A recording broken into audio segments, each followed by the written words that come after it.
How did I do on Nova? Be brutal. Well, look. This is Richard Spaven, one of my drum heroes, and he's about to critique my performance of one of his most famous songs. You're probably wondering how I got myself into this situation. Or maybe you're not because, YouTube gonna YouTube. Either way, after months of planning and scheduling, I finally had Richard on the line, and I wasn't gonna waste my opportunity to hear his opinion of my drum cover, even if it was... Well, look. Brutal. But let's look at how all this started.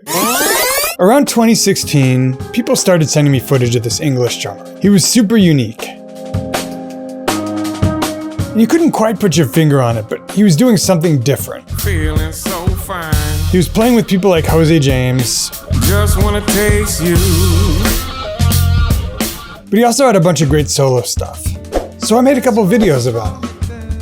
And through the years, he kept dropping new and interesting videos and great original music. Finally, this past year, I noticed a video from a drum clinic in the UK. The song was Nova. I pulled out my Spotify the same day and I found the track so I could play along. Flash forward a few more months, and I actually got the chance to talk to Richard. Hello. We did it. And I'm gonna release that entire conversation next week, by the way, so if you're not subscribed, Anyway, I knew if I could swing it, I wanted to get his reaction to me playing something, and the song kind of revealed itself. It was Nova. I'm finding my reasons to make the pain worse. So, today on the 80/20 channel, I learn one of Richard Spaven's most famous songs. Then, the artist himself gives it to me straight. How did I do? Stay tuned.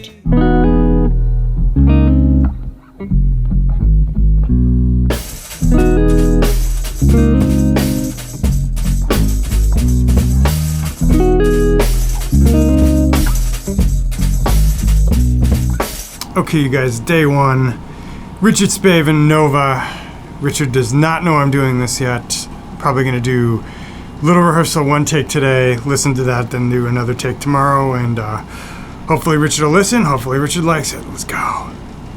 Let's talk about this song I'm gonna learn. Richard's got a whole catalog of stuff, from a cover of Fotek's track Hidden Camera, to his playing behind Jose James, Just wanna taste you. to his frequent collabs with Jordan Rakai.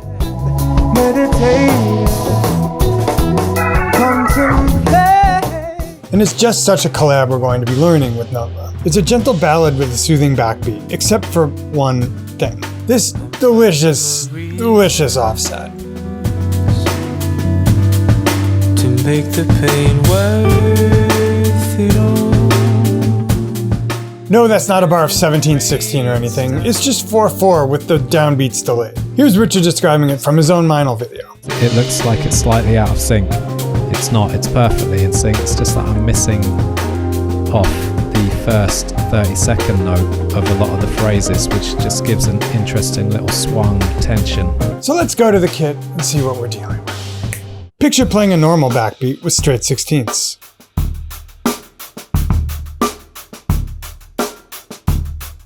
Now, just take the downbeat of every 2 bars and delay that one by 1 32nd note.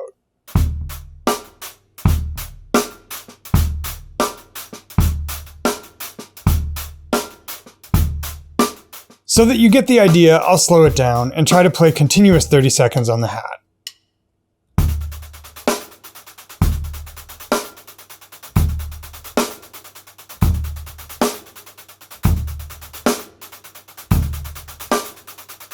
But when Richard plays it in the song, it's far more subtle. Let's listen.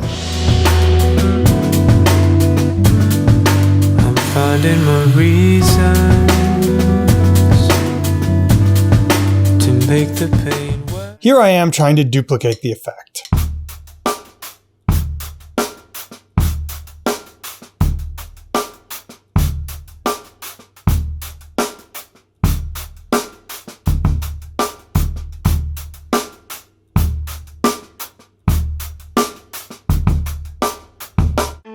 I couldn't wait to try it, so I set up the studio and did the first take.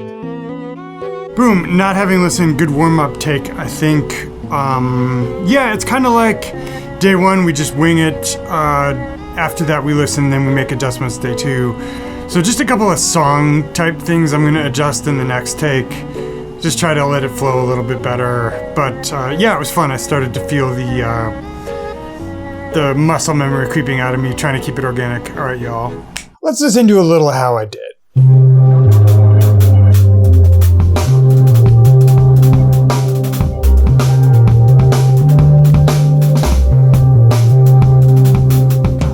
I actually like this intro.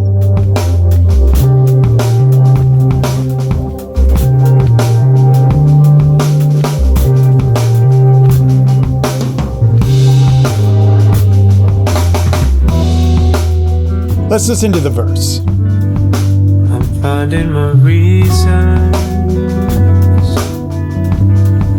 to make the pain worth it all. I wanted to let that play a minute so you get the vibe, and so you could hear Jordan Rakai's beautiful verse. It's not perfect, but so far so good. Let's hear a little of the chorus. It's finally been so I'm about to hide away and run inside. When all I had was everything all the while. Ha! I flubbed a rim shot. I'll take it. Let's go to the little transition between the two halves of the song. All the while.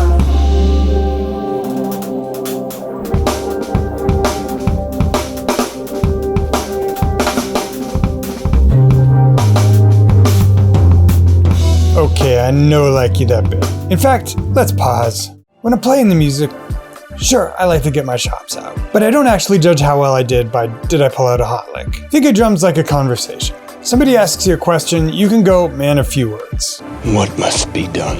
Or galaxy brain. The things that are getting worse are leading to the unviability of human habitation ongoingly in a way that the things that are getting better don't converge on solving automatically. To take that to the drums, it's not about how many notes you play, it's about saying something meaningful. But what you don't want is to get caught off guard or babble or go deer in headlights. Well, what I was trying to...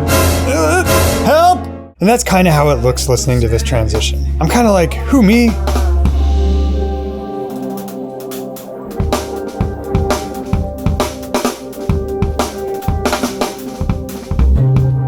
I knew if I wanted to make the transitions better and the intro more rock solid, I'd need more time with this. We'll listen soon to what I changed and how I did in subsequent takes. But first, I was curious how Richard came up with the idea for the song in the first place. So I asked him. Me and Stuart McCallum, my guitarist, we were just searching round for ideas in a hot room in Leeds College of Music, I think it was. And it wasn't the greatest day. And then I just found myself playing this beat that I didn't understand what I was actually doing. You know what I mean? It was just a thing. Have you found yourself in that situation where you're playing something and you're like, somebody press record quickly because I don't know what I'm doing in a way that I'm never going to be able to come back to this? Let's talk a little about the difference. Here's Richard playing it. Make the pain worth it all. I'm handing the reins down. 'Cause finally and here's me. I've spoken before about how you shouldn't always try too hard to copy the original drummer when you're doing a cover. in times when I've had it all. Well, Richard creates a very strong vibe here, and I need to do something that creates a vibe. With that in mind, I went in for my second day to record another take.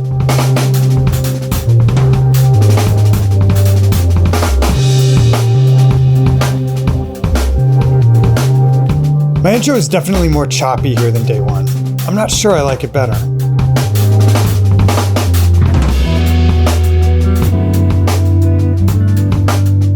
Let's check out how I did on the verse. To make the pain worth it all, I'm handing the reins down. 'Cause finally they saw. Here's the first chorus. 'Cause finally they saw. I'm about to hide away and run inside.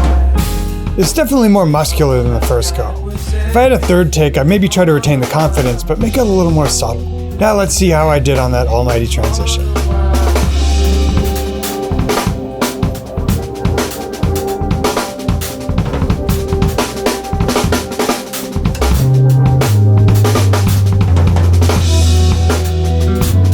Well, that was definitely more confident.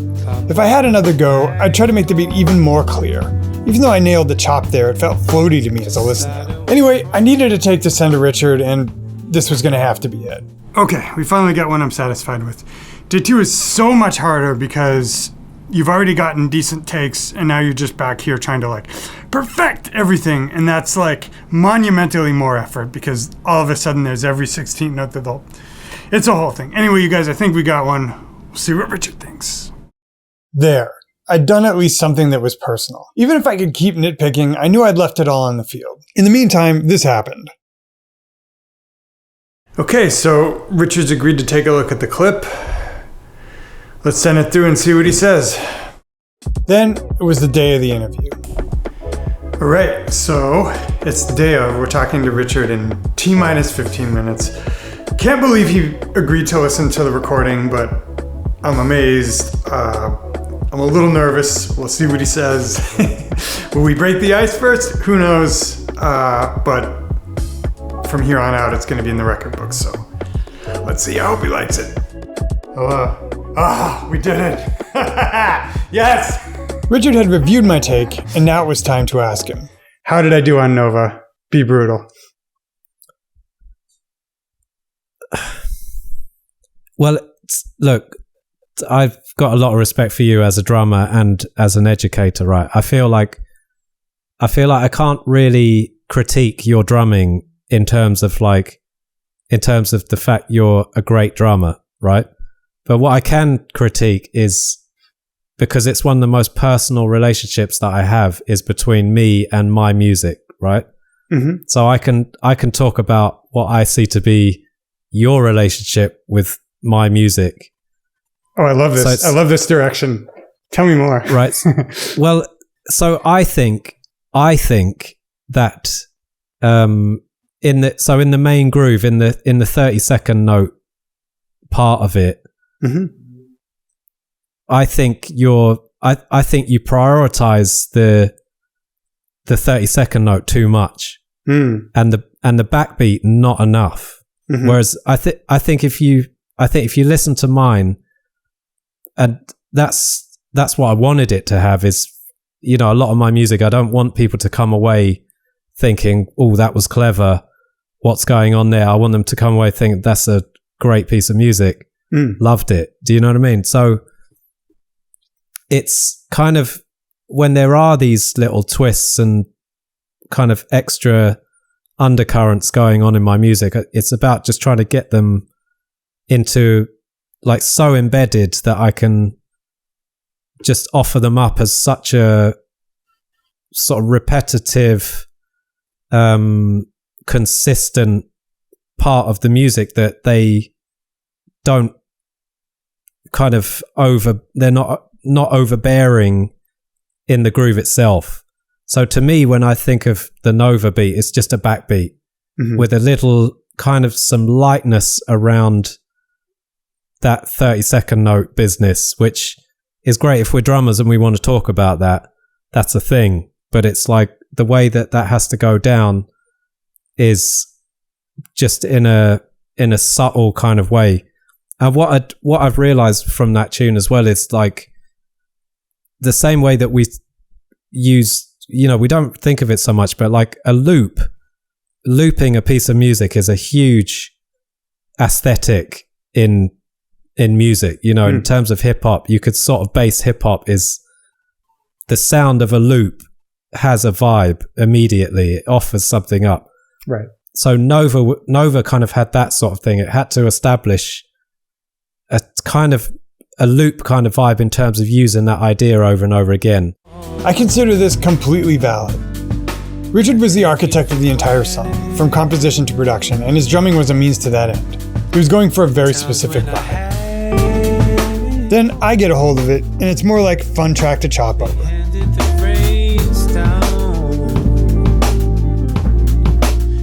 I also wanted to ask Richard about those floaty bits at the beginning and between the choruses. He was complimentary on my chops, but I never felt my version quite compared. It's also trying to get... I want to do takes when I'm in the flow state as well, which that was one of those tunes. It got there, you know, so it wasn't first take. And it's also, for me, it's a really fine balance between like how much I'm listening to what is happening and reacting to it, and how much I'm just playing over that. And I think in that intro section, you know, which is more chopsy, I think I'm still trying to sort of position myself around what is already there. And I kind of have this block where I can't, even if I wanted to, just kind of chops over something belligerently, you know what I mean? So I think when the recording is happening, there's still a sort of like a holding off and respect to what's going on, and sort of prioritizing listening quite a bit over just going forward with whatever phrase that I'm heading into.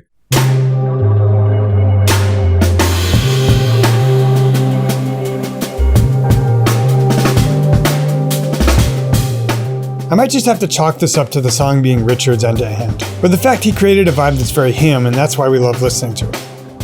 But eventually we do have to do something that's true to us and our musical level and creative approach, and toss it out there and hope it works. As usual, if you want to do your own cover of this, just upload it to Instagram with the hashtag 8020challenge so I'll see it and be able to share. Anyway, did we learn something? I know I did. What do you think of this type of episode? Would you like to see more like it? Leave a comment below. And if you're not subscribed to the channel, make sure you know. Anyway guys, it's been real. Always enjoy these. See you again real soon for another Lesson of the Week.